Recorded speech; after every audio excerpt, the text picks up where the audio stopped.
out there. They still got some spots with guys that are playing that shouldn't be in the majors, but still they've got quality hitters on their team. Their best hitters are really good hitters. And to get Houck as an underdog in this price range, the way he's pitched this year, that's the way that I would take a look at this one. BP, you concur on this one as well with Minnesota. Maybe a little bit too much love in the marketplace.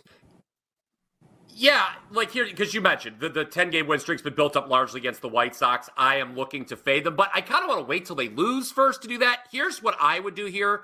Bryan Leonard talked about Houck. I agree, great pitcher. If you're a prop person, I would play him over his strikeout total of 5.5 in this one, because the Twins, what has been their weakness over the last several seasons? Anyone who follows that team knows they strike out generally a lot. Now, you don't see that when they're facing the White Sox horrific pitching staff, but I think Houck can get can rack up the Ks here in this game. So that's how I would look at this. Yeah, I'm pretty sure just about every game except one, he's gone at least 6 innings. So he's been extremely reliable. And you're right, BP, still missing about 13% of bats here on swinging strikes. So he has been pretty impressive.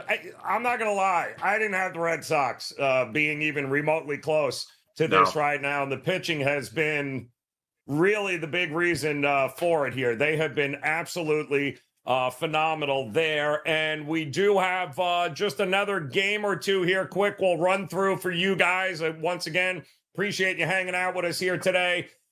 Speaking of overrated or maybe at the top of the market, Bryan Leonard.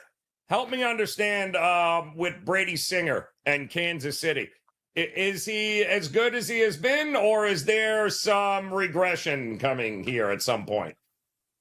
Another guy that's been thought of as the future of this Kansas City starting rotation. When he's good, he's looked terrific.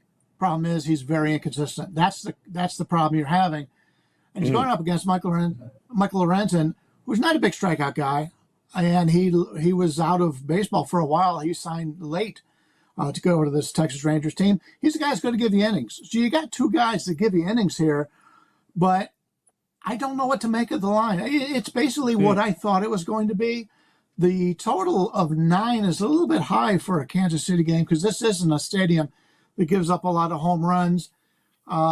May look at the under, but then again, like I said about Singer, is you never know what you're going to get.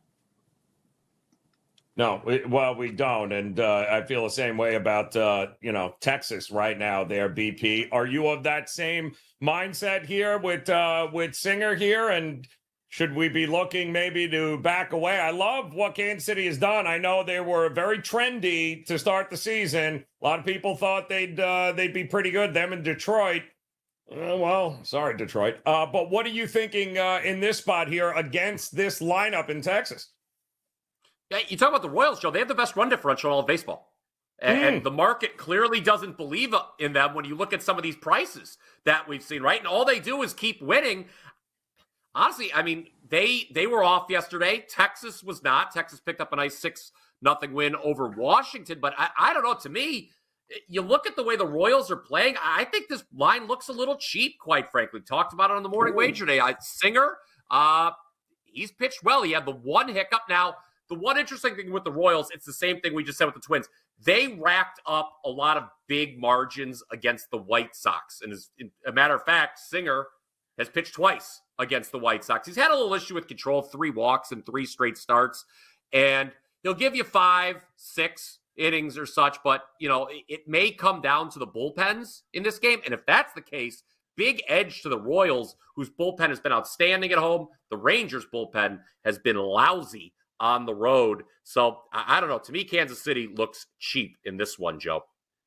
I'm kind of with you on that one all the way here. All right, we got one more, and Bryan Leonard, by popular demand, because you had to bring up hot ass. They want to. They absolutely want to talk about the Angels taking on your Guardians here tonight. It doesn't get any more hot ass than the Angels, who've lost 10 of their last 12.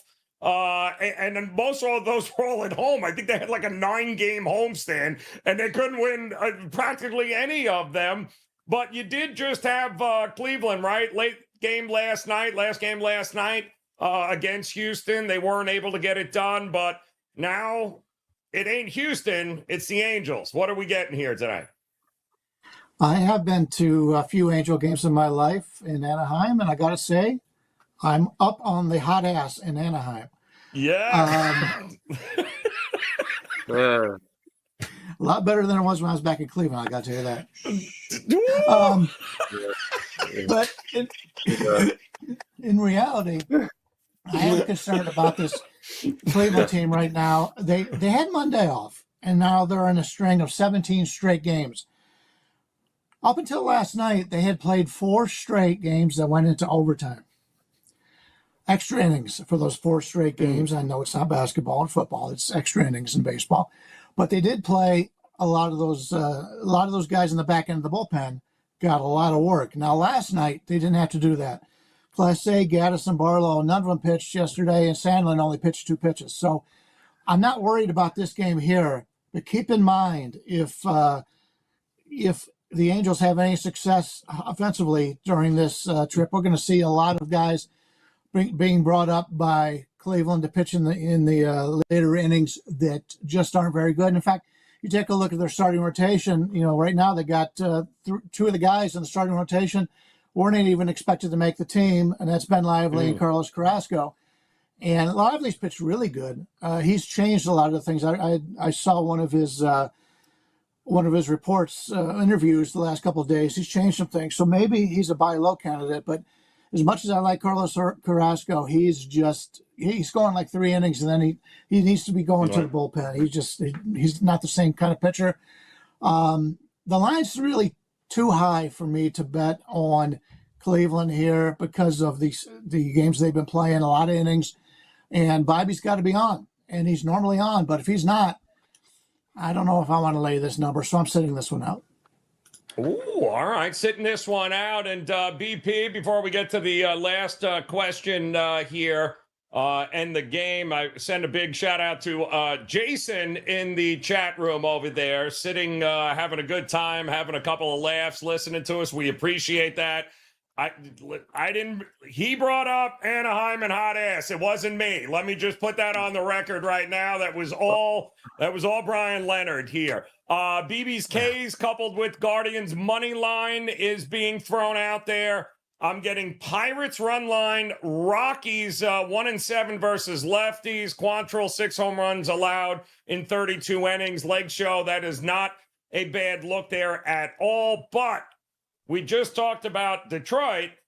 Well, let's talk about them playing the Yankees here tonight, who also for some reason, I guess maybe if they played Milwaukee every game, we might get some runs out of this Yankee team and some consistent offense. But we can't get that. And now, from what I understand, Boone is thinking about flip-flopping Judge with Soto in the lineup there and could very well be that here today. So what are we thinking here? I don't think the Yankees bullpen got a hell of a lot of use in that game against Baltimore, the last one. So what are we doing here, BP?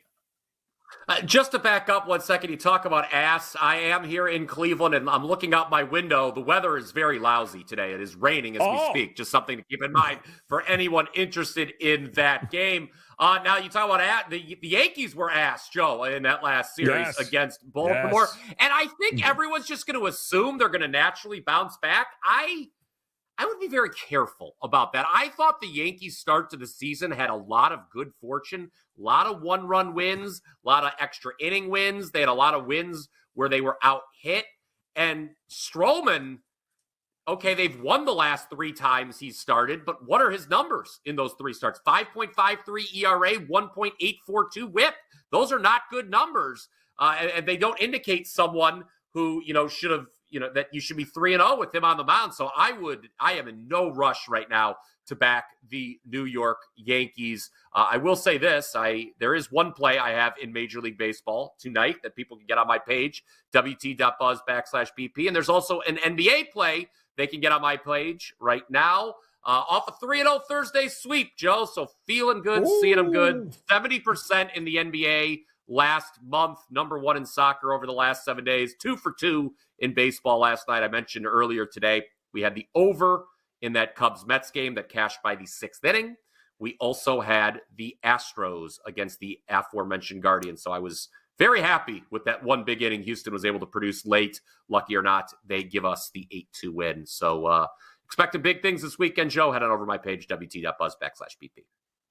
Yeah, and if you missed BP this morning on Morning Wager, guys, just check the links in the description and check it out. He's got some great breakdowns about the NBA games coming up tonight, as well as a couple of Major League Baseball angles you should definitely check out. And Bryan Leonard, 5% play, up, ready, locked and loaded. They don't come often for you, so I would highly suggest you visit Bryan Leonard over at WagerTalk.com and partner up with him. So what do we think here, Bryan Leonard, about the Yankees? Do you think this thing is turning around, or what we see is what we get? We all thought the pitching was going to be the problem. It can't hit unless it's the Brewers. I'm with Bryan on this one. Marcus Stroman, decent 3.69 ERA, but his whip's 1.42. And then when I take a look at the Savant numbers, his pitching run value is only in the 26th percentile. His breaking pitches come in the 19th percentile. His fastball's been his best pitch in the 43rd percentile, but he only throws his four-seamer 4% of the time. So he's not using his best pitches enough. And take a look at that all that offensive talent the Yankees have. Juan Soto and Alex Verdugo were the only two guys who are actually playing well on a consistent basis. Neither one of them were with the Yankees last year. Yeah. So I think the Yankees, as they normally are an overrated squad right now. I like the Detroit side here. Olsen may not be one of the best pitchers on the rotation, but they've got like 7 or 8 guys in Detroit that could pitch for a lot of other teams. And the Yankees would love to have some of these guys in their minor leagues or in their end of their rotation. I like Detroit. Yep. Detroit is kind of hard not to look that way here tonight. Going to be interested to see what Booney does with this lineup, and can he spark any sort of offense here, but that remains to be seen. But in the meantime, no reason for you guys not to head on over to WagerTalk.com, partner up with Bryan Leonard as well as Brian Power. Guys, check them out. That 5% best bet locked and loaded. BP is just rolling it right now here, guys. Refuses to lose, and that is what it is all about. Hey, don't forget the NBA tip-off show coming up 4 o'clock Eastern time, 4:15 Eastern time here on Wager Talk TV. We'll be back breaking down the 2 all-important Game 6s tonight.